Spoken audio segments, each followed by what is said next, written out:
எலெக்ஷனுக்கு இன்னும் 1 மாதம் தான் இருக்குது. இந்த டைமில் இதை பற்றி பேசணும் அப்படின்னு நினச்சேன். என்ன விஷயம் அப்படின்னா, ரீசெண்டாக ஒரு ரிப்போர்ட் படித்தேன். அந்த ரிப்போர்ட் எதை பற்றி அப்படின்னா, எம்எல்ஏஸ் மேலே இருக்க கிரிமினல் சார்ஜஸ் பற்றின ஒரு ரிப்போர்ட். சரி, அந்த ரிப்போர்ட்டில் அப்படி என்ன பார்த்தேன் அப்படின்னு சொல்கிறதுக்கு முன்னாடி நான் வந்து ஜென்ரலாக இப்படி ஒரு விஷயம் இருக்குது அப்படிங்கிறது வந்து ஒரு அவேர்னஸாக சொல்லணும்னு நினைக்கிறேன். என்ன விஷயம் அப்படின்னா, 2021 நம்ம வந்து நம்ம ஓட் போட்டு சூஸ் பண்ண எம்எல்ஏஸ் அதில் வந்து கிட்டத்தட்ட 60% பேர் மேலே வந்து கிரிமினல் சார்ஜஸ் இருக்குது.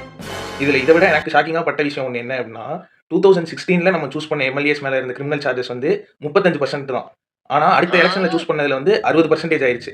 இப்போ என்னோட கேள்வி என்ன இங்கே இருக்குது அப்படின்னா, நம்ம வந்து கிரிமினல்ஸ் கூட சேர்ந்து பழகிட்டோமா, கிரிமினல்ஸாக இருக்கிறவங்களை சூஸ் பண்ணுற அளவுக்கு பழகிட்டோமா, இல்லை நாட்டில் கிரிமினல் பண்ணுறவங்க அதிகமாயிட்டாங்களா, என்ன விஷயம் தெரியல. நம்ம சூஸ் பண்ணுறவங்க அந்த மாதிரி இருக்காங்களா? விஜய் அண்ணாவை பற்றி பேசுறதுக்கு வந்து இப்போ நான் வரல. அவருக்கு வந்து 2 ஒய்ஃபு, அவர் டேக்ஸ் கட்டல, இதெல்லாம் அவர் கிரிமினல் சார்ஜஸ்க்கே வருவோம். இந்த கிரிமினல் சார்ஜஸும் போராட்டம் பண்ணி வந்ததுங்க, பொலிட்டிக்கல் ரேலிங்க அப்படின்னு சொல்கிறவங்க இருக்கலாம்.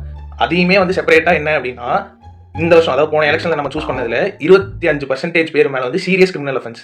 சீரியஸ் கிரிமினல் அஃபென்ஸ் அப்படின்னு நான் சொல்கிறது வந்து ரேப்பு, அட்டெம்ப்ட் ஆஃப் மர்டர், இந்த மாதிரி கேஸ் சொல்கிறேன். 25% பேர் மேலே இருக்குது. இவங்களாம் யார் சூஸ் பண்ணா? நம்ம தான் சூஸ் பண்ணுறோம். ஸோ அடுத்த தடவையாக சூஸ் பண்ணுறப்ப யார் என்ன, அவங்களோட பேக்ரவுண்ட் என்ன, நல்லது பண்ணுவாங்களா இல்லையா, அதெல்லாம் பார்த்து சூஸ் பண்ணுவோம்.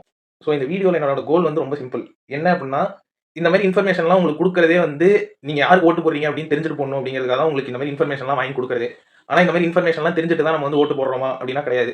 இவர் டிஎம்கே சார்ந்தவரா, சரி நான் டிஎம்கே காலங்காலமாக போடுறேன் டிஎம்கே. இவர் ஏடிஎம்கேவா, சரி நான் என் குடும்பமே ஏடிஎம்கே தாங்க போட்டு இருக்குது பல வருஷமா, நான் ஏடிஎம்கேக்கு போடுறேன். அந்த மாதிரி இல்லாமல் யாருக்கு போடுறோம் அப்படிங்கிறத யோசிச்சு போடுங்க. இன்னொரு விஷயம், பாலிடிக்ஸை பொறுத்த வரைக்கும் யாருமே நல்லவங்க இல்லை, எல்லாம் அவங்க பாக்கெட்டை நினச்சிக்கணும்னு வரவங்க தான். ஓகேவா? இப்போ வந்து நான் இந்த விஷயம் பேசணும் அப்படின்னு நினச்சேன். மெயினாக என்ன விஷயம் அப்படின்னா, விஜய் அந்த டிவோர்ஸ் கேஸ் பற்றி அவரை பற்றி நான் சொல்கிறப்ப அப்போ அது கரெக்டா அப்படின்னு கேட்கலாம். நீங்கள் அது கரெக்டுன்னு நான் சொல்லலை. ஆனால் இதை வந்து ஒரு எலெக்ஷனை டிசைட் பண்ணுற ஃபேக்டராக யூஸ் பண்ணுற விஷயம் கிடையாது. இது வந்து நம்மளை டைவர்ட் பண்ணுறதுக்கான ஒரு ஃபேக்டரே தவிர ஒரு எலெக்ஷனை டிசைட் பண்ணுற ஒரு ஃபேக்டர் இது கிடையாது.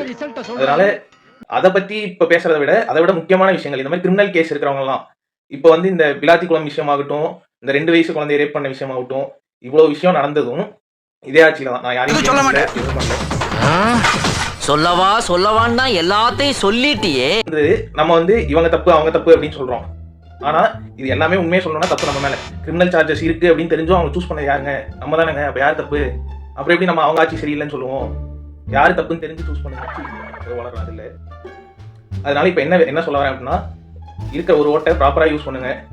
உங்களுக்கு எந்த கட்சிக்கு போடணும்னு தோணுதோ போடுங்க. ஆனா யோசிச்சு அவங்க வந்தா நல்லது நடக்குமா அப்படிங்கறத தெரிஞ்சுக்கிட்டு புரிஞ்சுக்கிட்டு போடுங்க. அவ்வளவுதான். खत्म. Good bye.